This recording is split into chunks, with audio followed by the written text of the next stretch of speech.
ngayon, sana ay nasa maayos kang kalagayan.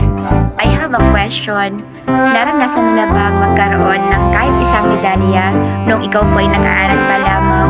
Anong naramdaman mo? Di ba ang saya, no? Masarap sa pakiramdam. Dito po iikot ang mensahe ng aking tula, medalya.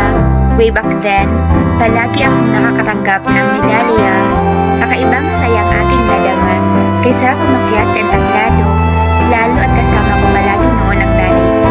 Ikaw, gaano nga ba karami ang naipon mong medalya? Sa loob ng silid-aralan, naging tanyag o sikat ka rin ba? Anong naramdaman mo noong tinanggap mo ang medalya? Sigurado akong naging masaya ka.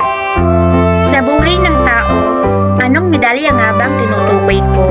Wala nang iba kundi ang dignidad o karangalan ng isang tao.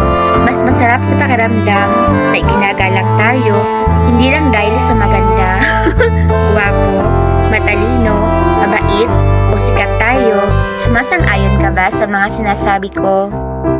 Kahit gaano pa karami ang matanggap nating medalya, huwag tayong magbabago ha.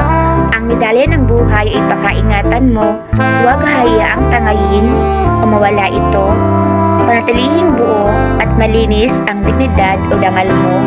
Ano man ang mangyari, ang iyong sarili ay pakamahalin mo.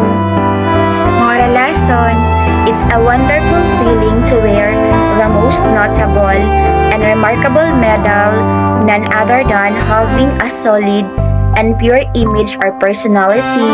Never allow yourself be trapped in a dark group of regrets. Protect your image and dignity all the time. Just do what is right and acceptable in the eyes of the Lord. Keep in mind, everyone, Hope 40 verse 10, adorn yourself with eminence and dignity, and clothe yourself with honor and majesty. Once again, ang medalya ng buhay ay pakaingatan mo. No matter what happens, huwag mong hayaang mawala or masira ito. Bye everyone! Mag-iingat po kayo palagi dyan. Napakainit po ng panahon. Palagi po tayong iinom ng maraming tubig.